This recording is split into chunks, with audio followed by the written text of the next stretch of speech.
Kamusta kayo? Ayan, kwento ko na lang tungkol sa bakasyon ko sa Pilipinas. Masyadong masaya. Gusto ko nang umuwi. Nandito na ako ngayon sa Canada, sa Ottawa. Ottawa ang lungsod ng university ko. Dito ako nakatira ngayon. Kasama ko dito yung 4 kong kaibigan. Marami akong ginawa sa Pilipinas na masaya. Pero isang nangyari sa akin ay hindi masaya. Nanakaw yung cellphone ko. Pumunta kasi ako sa UP Diliman para manood ng concert ng kaibigan ko. Pero hindi ko siya nakita. Kaya umalis ako agad. Ako lang nag-isa. Tapos sa kalye na ako at mga 2 minutes lang ako naglakad. Medyo madilim na kasi gabi na, 8 p.m. Tapos may narinig ako sa likod ko ng footsteps. Nahawak ko pala yung cellphone ko pero masyadong mabilis ang nangyari. Kinuha ng snatcher yung cellphone ko. Nag-away pa kami ng konti. Sabi ko, wag! Pagkatapos nun, pumunta ako sa gitna ng kalsada para tumawag ng tricycle driver. Sabi ko sa kanya, may kumuha ng cellphone ko, tumulong kayo. So, sumakay ako ng tricycle, tsaka nag-ride kami sa may corner, mga tambay na kuya. Sabi ko sa kanila, may kumuha ng cellphone ko at bumalik siya sa loob ng barangay. Kaya, dinala nila ako sa loob, sa may barangay security. Doon ako nagreklamo. At sabi nila, ay baka alam namin kung sino po yun. Dinala nila yung suspect sa akin pero hindi ko kinaya confirm kung siya talaga yun. Kaya sabi ko, hindi po ako sigurado. Kaya, kinuha ako ng QCPD at pumunta kami sa police office na yan. Doon din ako nagreklamo. Pero nakakatuwa talaga ang mga pulis kasi tutuwa sila sa akin. Ma'am, ang galing mo pala magtagalog. Akala namin English speaking kayo. Mga ganon. So, mga 5 oras na yun, nakasama ko ang mga iba't ibang mga pulis.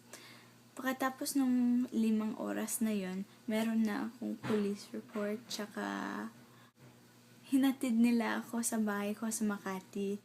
At ang nakakatuwa ay may flashing lights talaga yung kotse.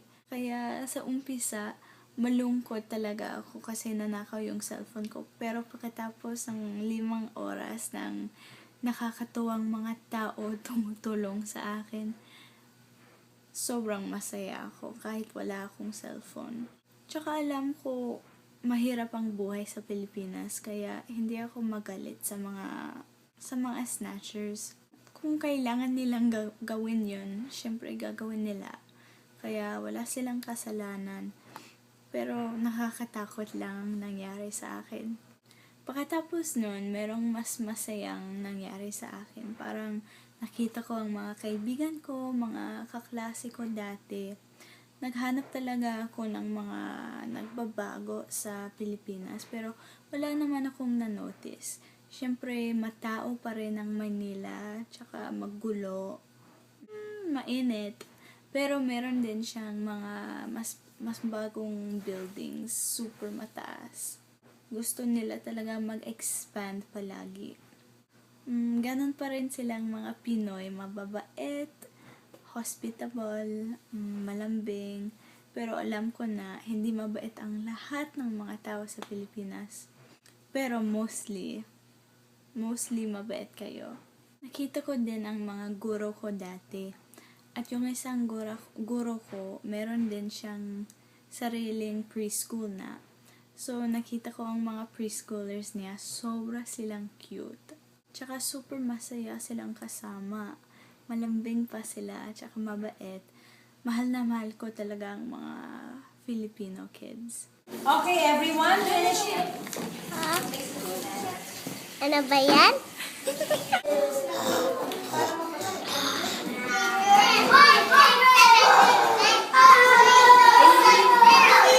For the shape of triangle. Tsaka nakita ko din ang mga bata ko sa Tondo. Sobra ko sila na-miss at naalala nila pa si Ate Belly. Super masaya ako dahil dyan.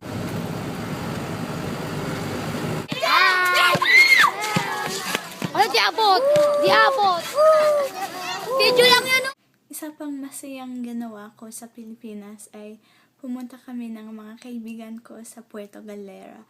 Pero isang masamang nangyari doon ay bumagyo. Kaya kailangan naming mag-stay ng isa pang extra day. At hindi ko kinaya kasi pag hindi ako nasa Maynila, grabe, namimiss ko ang Maynila. Pero ang pangalawang beach weekend ko, kasama ko yung pamilya ko, yung tito at tita ko, tsaka yung tatlo kong mga pinsan. Pumunta kami sa Bataan. Ay, ang ganda dun. Mahal na mahal namin ang resort na Montemar Beach Club. Sobrang mabait ang mga staff doon. Tsaka yung paborito kong gawin ngayong bakasyong ito sa Manila, nag-practice talaga ako mag-Tagalog. Grabe. Sobrang importante ang Tagalog sa buhay ko kasi yan talaga ang isa ng mga passion ko.